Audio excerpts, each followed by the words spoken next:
வணக்கம். இன்றைக்கி நம்ம ரொம்பவே சுவையான மொறுன்னு சிகப்பரிசி மாவு முறுக்கு எப்படி பண்ணுறதுன்னு பார்க்கலாம் வாங்க. 1/4 கிளாஸ் உளுத்தம் பருப்பை வெறும் கடாயில் போட்டு நல்ல வாசனை வர அளவுக்கு வறுத்து எடுத்துக்கலாம். கலர் மாறணுன்ட்டு அவசியம் இல்லை, இது நல்ல வாசனை வந்தாலே போதும். நம்ம எந்த கிளாஸால் அரிசி மாவு எடுக்கிறோமோ அதே கிளாஸால் 1/4 கிளாஸ் உளுத்தம்பருப்பு எடுத்தோன்னா சரியான அளவாக இருக்கும். உளுந்து நல்லா வறுபட்டுடுச்சு. இப்போ இதை மிக்சியில் போட்டு ஸ்மூத்தான பவுடராக அரைச்சி எடுத்துக்கலாம்.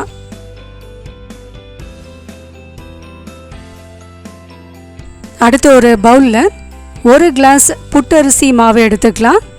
நம்ம நார்மலாக புட்டுக்கு எப்படி மாவு அரைப்போமோ அதே மாதிரி சிகப்பரிசியை தண்ணியில் ஊற வச்சு நிழலில் காய வச்சு மிஷினில் கொடுத்து அரைச்ச மாவு இது. புட்டுக்கு மாவு அரைச்ச பிறகு இதை ஒரு 10 நிமிஷம் மட்டும் இட்லி பாத்திரத்தில் வச்சு ஆவி கட்டி எடுத்துருக்கேன். இப்போ இந்த ஆவி கட்டி எடுத்துருக்க அந்த அரிசி மாவு கூட நம்ம அரைச்சி வச்சுருக்க அந்த உளுத்த மாவையும் சேர்த்து நல்லா ஜலிச்சு எடுத்துக்கலாம். இப்போ இந்த மாவில் நமக்கு தேவையான அளவு உப்பு சேர்த்துக்கலாம். 1 ஸ்பூன் சீரகத்தை கையால் நல்லா கசக்கிட்டு சேர்த்துக்கலாம். சீரகம் வேண்டான்னா நீங்கள் ஓமம் அப்படி இல்லைன்னா எள்ளு கூட சேர்த்துக்கலாம். அடுத்து இதில் கொஞ்சமாக பெருங்காயத்தூள் சேர்த்துட்டு நல்லா இதை கலந்து விட்டுக்கலாம்.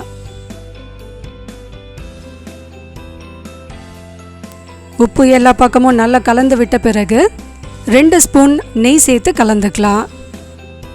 மொறுன்னு நமக்கு முறுக்கு வேணும்னா நம்ம மைதா மாவு, கோதுமை மாவு, நார்மல் அரிசி மாவு எதுவாக இருந்தாலும் ஆவியில் ஒரு 10 நிமிஷம் நல்லா வேக வச்சுட்டு அதுக்கப்புறமா இது மாதிரி ஜலிச்சுட்டு பண்ணோன்னா ரொம்பவே மொறுன்னு இருக்கும்.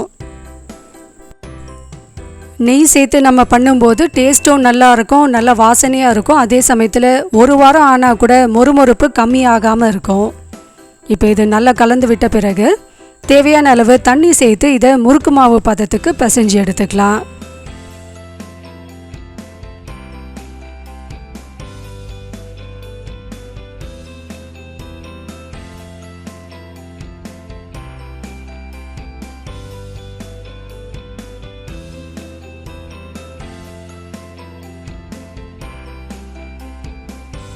மாவு இந்த பதத்தில் இருந்தால் கரெக்டாக இருக்கும். பாத்திரத்துலேயும் ஒட்டக்கூடாது, நம்ம கையிலையும் ஒட்டக்கூடாது. பார்க்கறதுக்கு நல்ல ஒரு வெண்ணெய் உருண்டை மாதிரி இருக்கணும். ஒரு ஜல்லிக்கரண்டியில் எண்ணெய் தடவி நல்லா க்ரீஸ் பண்ணிவிட்டு முறுக்கு அச்சில் போட்டு நம்ம கலந்து வச்சுருக்க மாவை முறுக்காக பிழிஞ்சிட்டு மிதமான தீயிலே வச்சு இதை நல்லா பொரிச்சு எடுத்துக்கலாம்.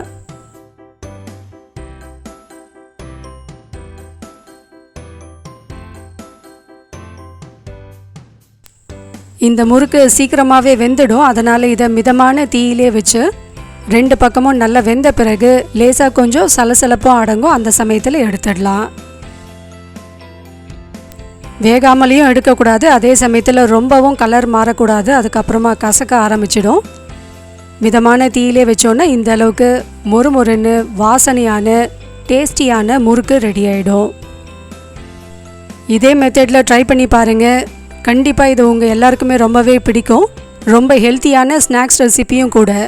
ட்ரை பண்ணி பார்த்துட்டு உங்களோட ஃபீட்பேக்கை நம்ம கூட ஷேர் பண்ணிக்கோங்க. வீடியோ பிடிச்சிருந்தால் உங்கள் ஃப்ரெண்ட்ஸ் கூடயும் ஷேர் பண்ணுங்கள். இன்னும் நம்ம சேனலில் நீங்கள் சப்ஸ்கிரைப் பண்ணாமல் இருந்தால் சப்ஸ்கிரைப் பண்ணிக்கோங்க. தேங்க்யூ.